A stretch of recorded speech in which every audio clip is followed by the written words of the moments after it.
Hey everyone, Travis Bowman here. So after a few years of waiting, I finally found a used Steam Deck in really good condition. I'm a huge retro gaming fan, and at home I've got about 23 consoles hooked up ready to play at any time. I also have a desktop computer with a decent graphics card and plenty of RAM, but to be honest, I mostly use that for editing and rendering videos like this. I managed to get a 256GB model that the previous owner claimed had only been turned on a few times. I'm all about getting used electronics for a good price, but I was especially excited about getting the Steam Deck at a discount considering the plans I had for it. I bought the Steam Deck solely for the purpose of using it as my work PC.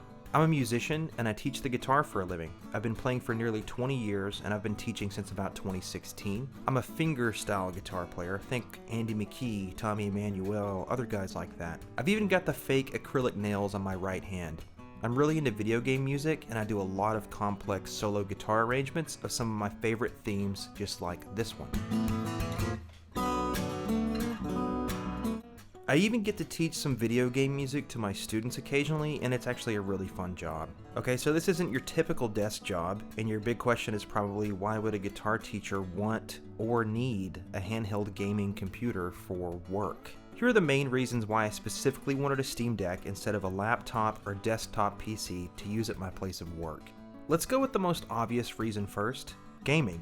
Yeah, I'm supposed to be at work, so how can I play games when I've got a job to do? Guitar teaching isn't like your typical school teacher position. I teach for 30 minutes at a time, and everybody has a busy life and a wide variety of different schedules and availability, so my work schedule reflects that pretty heavily. Some days I come in first thing in the morning, and other times I don't have a lesson until about 3 p.m.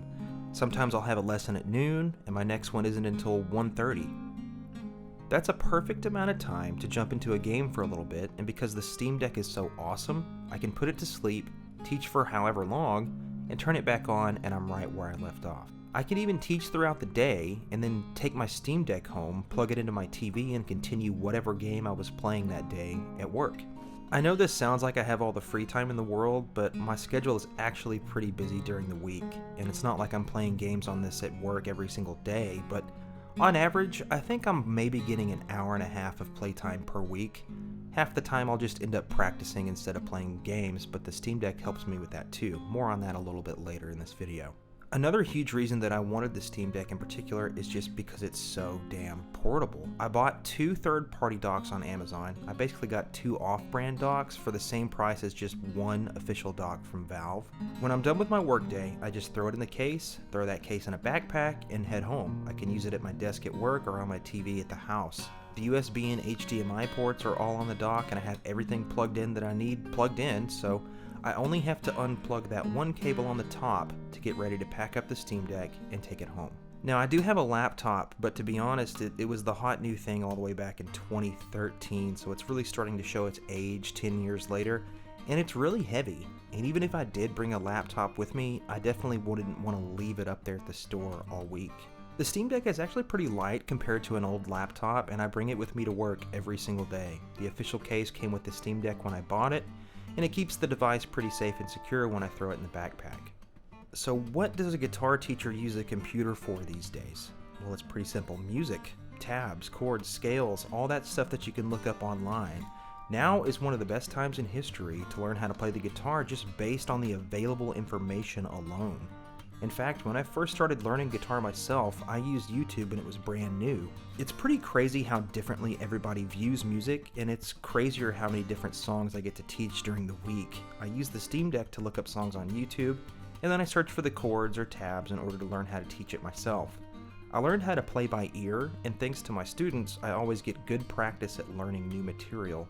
After 20 years, I'm pretty good at picking out most simple chords and melodies fairly quickly. Luckily for me, most popular music these days is some of the simplest music out there. All of my students seem to really like this setup, and before I had this, I would try to do all of this from my phone. It was really annoying trying to do this from a smartphone, considering that the screen is just too small for 2 people to read from, and the speaker can only get so loud. I work in a store that's owned locally, and it's a small business, and in addition to teaching, I'm also the social media marketing guy for the store.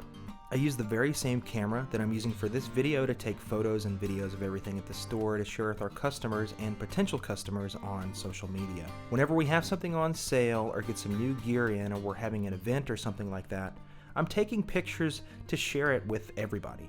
We actually get a lot of business that way. I'm using a Sony a6400 for all this, and it works with the Steam Deck pretty seamlessly. I've got a USB to micro USB cable for transferring all the photos and videos, and having the 256 gigabytes of storage is actually really nice. I have a 1 terabyte micro SD card in the Steam Deck, and most of my games are installed on that card. Now, if I wanted to, I could create a folder on that SD card for all the photos just for the store.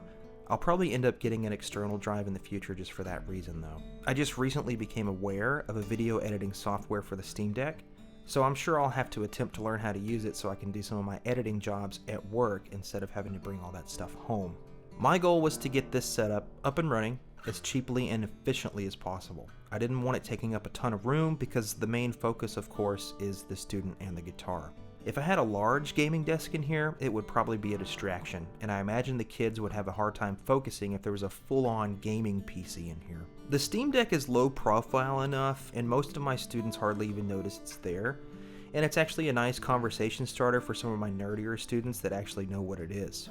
Most of the stuff I got on Amazon during a sale, so I saved a decent amount of money. The desk is one of their smaller ones available for purchase on Amazon, and it was probably meant to be a kid's gaming desk actually.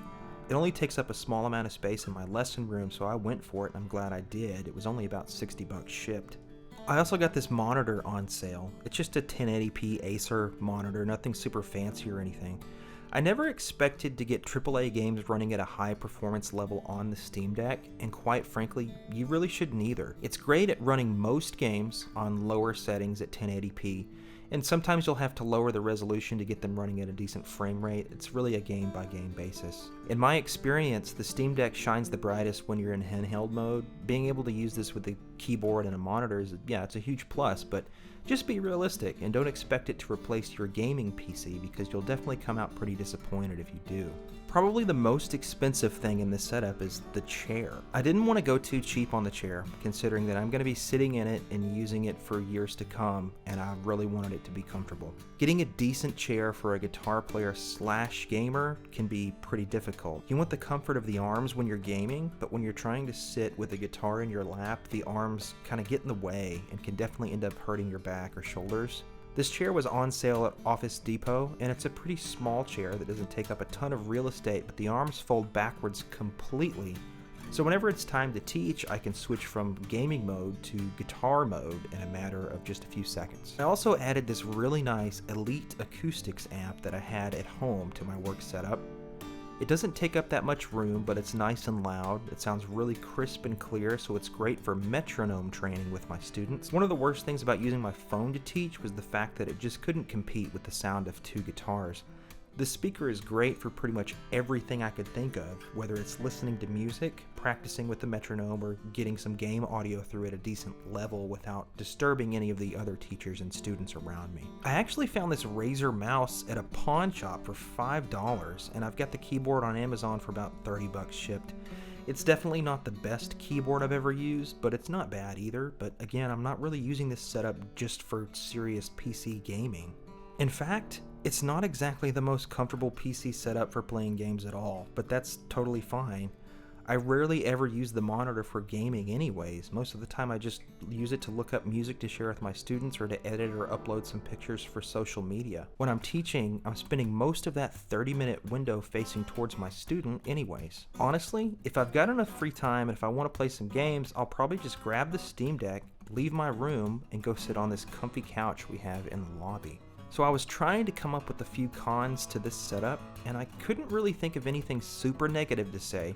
Just a few things to point out if you're looking to do something like this for yourself. Okay, so the Steam Deck operating system is based on Linux, and that can be troublesome to someone that isn't familiar with it. I'm a tinkerer through and through, and my first time using Linux was actually on the Steam Deck, and it's really fun to explore. And to be honest, it's pretty similar to Windows in a lot of aspects. However, the Steam Deck has a very specific issue with printers. This really kind of sucks considering that I initially brought a spare printer that I had from home to integrate it into my work setup. And not just for printing either, the printer has a scanner on top of it, so I was thinking it would be really cool to write some stuff down, scan it, save it, and either send it to my students via email or print it out for the next student so I wouldn't have to keep writing the same stuff down all the time.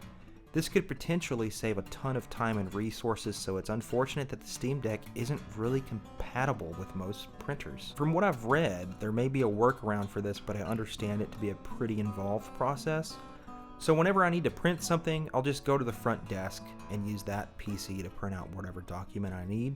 We're looking into using the Wi-Fi to print stuff off of the Steam Deck, but so far we haven't had any luck, and to tell you the truth, it's not really high on our priority list considering everything else that needs to be done on a daily basis at that store. If you found a solution to getting your Steam Deck to work with a printer, please share that information in the comment section below. Maybe I'll figure it out in the future. Linux is also not compatible with some of the other software I normally use on my Windows PC at home. Yeah, it would be pretty cool to be able to use a digital audio workstation like Ableton with this thing, but I'm not so sure I'd really want to record in a room like this anyways. When I'm teaching, I'm always thinking back to when I was learning as a kid and how nice it would have been to have someone show me very specific things that I just didn't understand back then. It would be really nice to show some of my students how to record a simple guitar track, because I can think of a few of them that would really appreciate that and would probably use it in the future. I mean, imagine using the touch screen on the Steam Deck in a digital audio workstation. It would be really cool. I know, if I had just got a Windows PC or a laptop, I wouldn't be having this issue at all. Storage is also something that I probably want to change in the future. The stock 256GB SSD is really nice, but if you've got a Steam Deck, you'll know that all that storage can get eaten up really quickly. There are some super easy and simple mods out there that allow you to upgrade the internal storage to a 1TB SSD and higher, and I might end up doing that at some point. But for now, for what I'm doing, I think an external drive will suit my needs just fine. You might be surprised, but that's really all I can think of at the moment regarding the negatives of this setup. The Steam Deck is actually a really cool little device that's capable of a lot of cool practical uses, and I think we're going to see some new developments on it in the future. It's wild just how often Valve is updating this thing, and I hope they plan on doing so in the future. So I'm really curious to know how you guys are using your Steam Deck. Do you just use it in gaming mode, or have you tapped into the desktop mode at all? I hope this setup inspired your own ideas for a Steam Deck setup, and if you have any suggestions regarding making mine a bit better, I'd be glad to hear them in the comments section below. If you've enjoyed the music in the background in this video, I highly encourage you to check out my channel for more fingerstyle video game music. There's a playlist in the comments section. Thanks for checking out this video, thanks for subscribing, and I'll see you guys at the next one. Bye bye.